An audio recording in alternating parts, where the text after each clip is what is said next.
جیسے کہ آپ بلائنڈ ہیں تو بڑی مشکلات پیش آئی ہوں گی، کن کن چیلنجز کا سامنا کیا آپ نے؟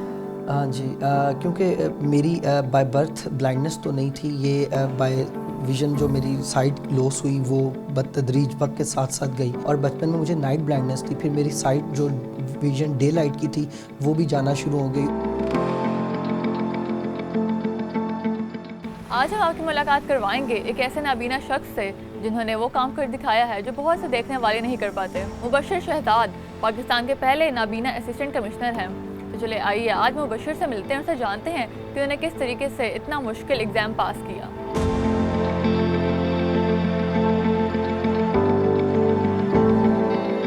اس وقت میرے ساتھ مبشر شہزاد موجود ہیں جو کہ پاکستان کے پہلے بلائنڈ اسسٹنٹ کمشنر ہیں۔ مبشر مجھے بتائے گا سب سے پہلے اپنی جرنی کے بارے میں کہ خیال کیسے آیا CSS کرنے کا؟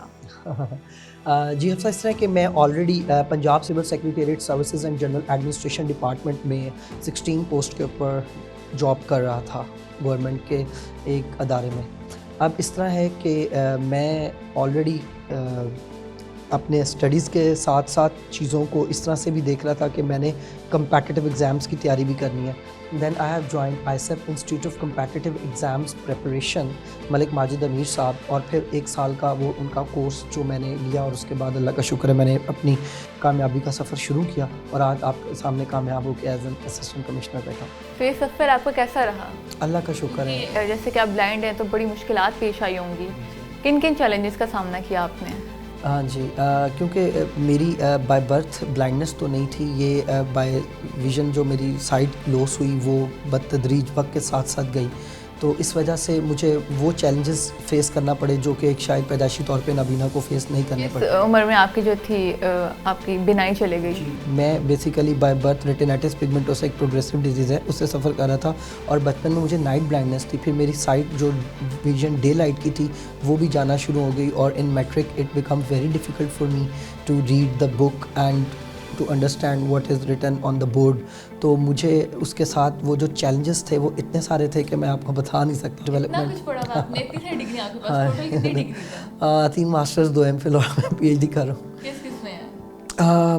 پہلے بتایا کہ اسپیشل ایجوکیشن میں regular, political science, MBA executive ہے، MPhil ایجوکیشن پالیسی ڈیولپمنٹ ہے، MPhil special education, PhD in education now اللہ کا شکر ہے فائنل ڈسرٹیشن سبمٹ کرنے چاہ رہا ہوں اپنا۔ تو آپ کے پاس اتنی ڈگریز ہیں ماشاءاللہ، تو آپ نے پھر پڑھا کیسے؟ کیونکہ یہ تو بہت محنت طلب کام ہے، تو آپ کو نظر بھی نہیں آتا تھا، تو پھر آپ نے کس طریقے سے ساری چیزیں مینیج کی؟ جی حفصہ، ہیلن کیلر کی وہ بڑی خوبصورت ایک بات ہے، وہ کہتی ہے دا سینگ سی لٹل، جو دیکھتے ہیں وہ دیکھتے نہیں۔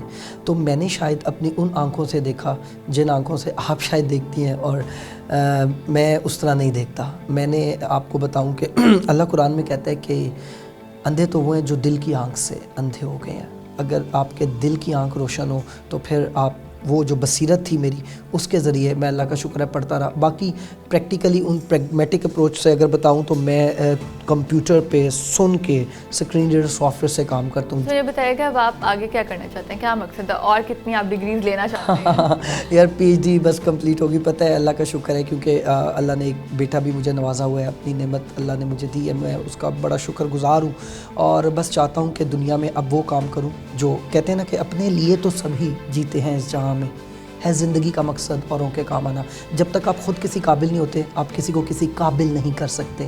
میں آج خود قابل ہو گیا ہوں نا، اب میں اپنے جیسوں کو اسی طرح قابل کرنا چاہتا ہوں انشاءاللہ۔ Thank you.